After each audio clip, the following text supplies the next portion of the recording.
आज कौशल्या देवी अपने इकलौते बेटे के लिए लड़की देखने शर्मा निवास जाती हैं, जहां लड़की वाले पहले स्नैक्स से उनका स्वागत करते हैं, जिसके बाद देखने दिखाने की रस्म होती है। फिर लड़की यानी कि रश्मि की माँ अपनी बेटी से कहती है, रश्मि बेटी जाओ, रसोई में जाओ और सबके लिए वो खाना ले आओ जो तुमने बड़े प्यार से इन सबके लिए बनाया है। जी मम्मी। हाँ हाँ जल्दी ले आओ बेटा, पिछले 1 घंटे से तुम्हारे खाने की तारीफ सुनते आ रहे हैं, अब खाकर भी देख लेते हैं। जी माँ जी, मैं बस अभी लाई। देखा माँ, देर आए दुरुस्त आए। तुम हमेशा से ऐसी ही गुनी लड़की चाहती थी ना, जो बढ़िया बढ़िया खाना बनाकर तुम्हें खिलाए। अरे अभी लाई कहाँ है खाना, पहले चखने तो दे इसके हाथ का खाना, कहीं पता चले इसने भी बीमारों वाला खाना बनाकर खिला दिया, जैसे पिछली बार उस लड़की ने खिलाया था जिसे देखने हम जोधपुर गए थे। अगर इसे अच्छा खाना बनाना आता होगा ना, तो ही मैं इस रिश्ते के लिए हाँ करूंगी।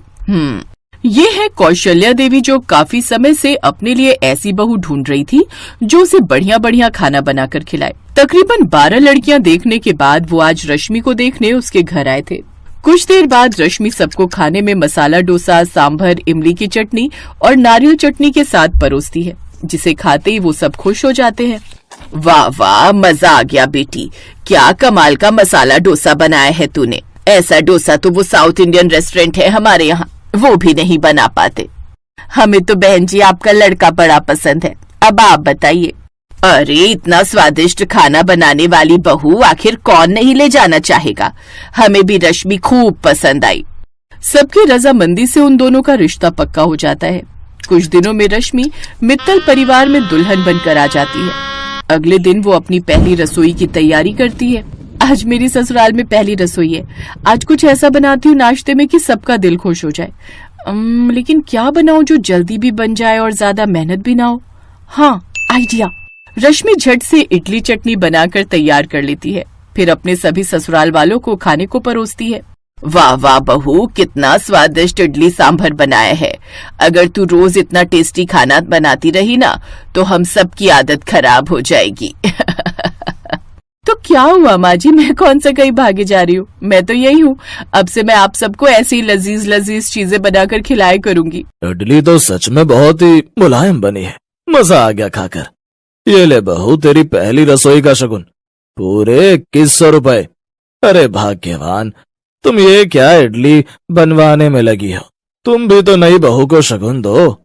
हाँ हाँ ये ले बहू, ये तेरे लिए सोने की अंगूठी। सच में मजा ही आ गया।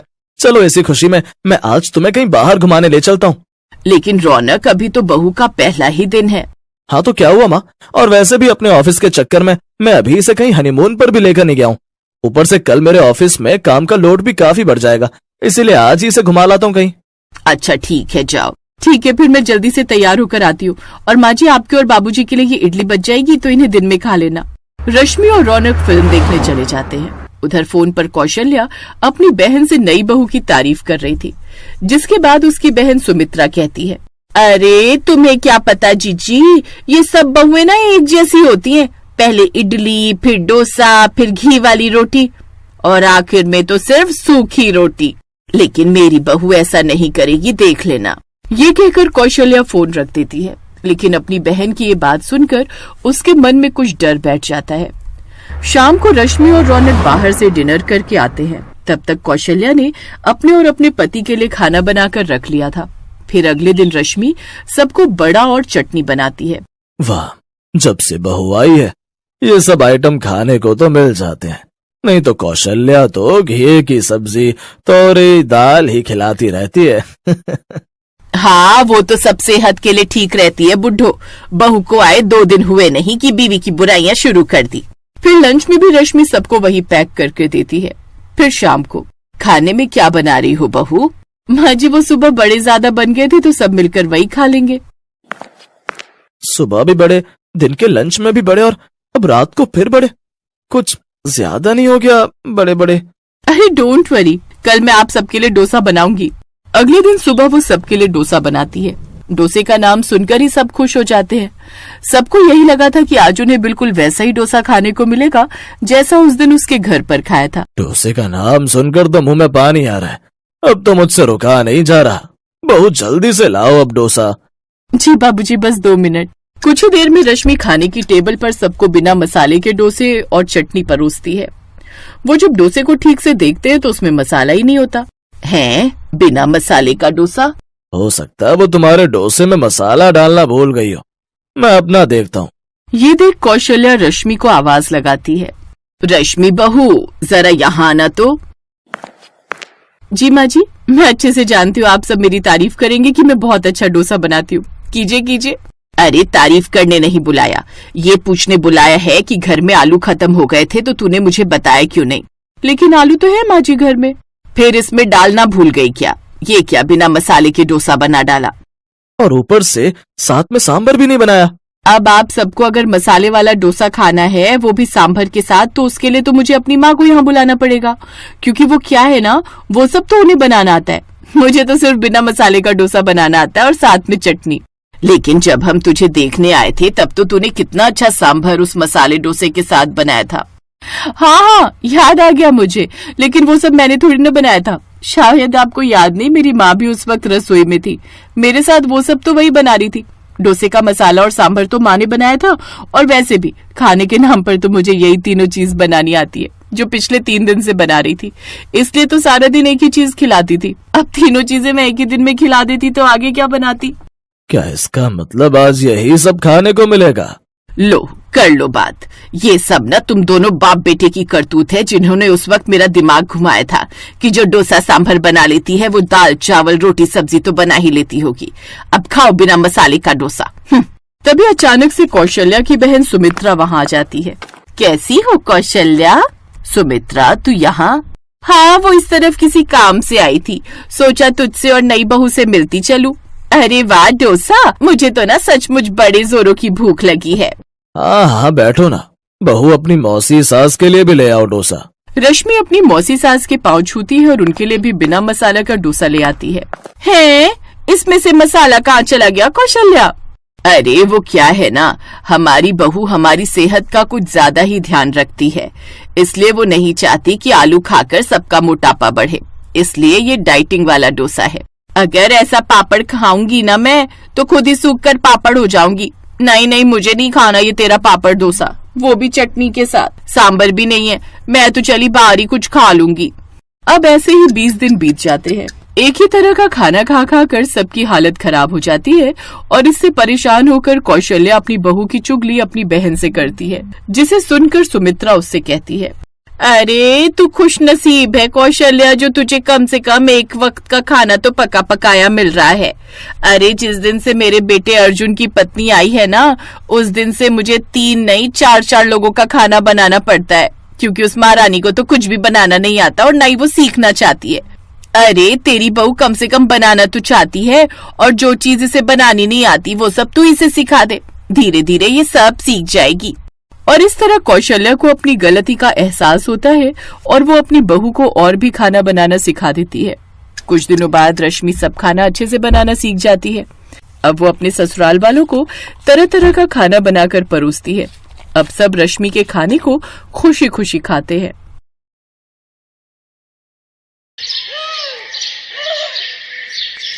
मध्य प्रदेश के इंदौर में चांदनी अपने माता पिता के साथ रहती थी। अगले महीने चांदनी की शादी है, इसलिए उसके पिता मनोहर अपने पराठे बेचने के काम पर जी तोड़ मेहनत कर अपनी बेटी की शादी के लिए पाई पाई जोड़ रहे थे। मनोहर ने चांदनी की शादी दिल्ली के विष्णु से तय कर दी थी। देखते ही देखते शादी वाला दिन भी आ जाता है और गरीब माता पिता नम आंखों से अपनी बेटी की विदाई करते हैं। शादी कर चांदनी दिल्ली आ जाती है। शादी की सारी रस्मों के बाद अगले दिन चांदनी अपनी पहली रसोई में हलवा और नाश्ते में मैगी पराठा बनाती है। अरे वाह, हलवा तो अच्छा बना है, लेकिन उससे भी स्वादिष्ट ये पराठा मैगी बनी है। हमने आज तक आलू मूली मेथी और प्याज के पराठे तो खाए थे, लेकिन पहली बार हमने ये पराठे में भरी हुई मैगी खाई है। तुमने ये कहाँ से बनाना सीखा?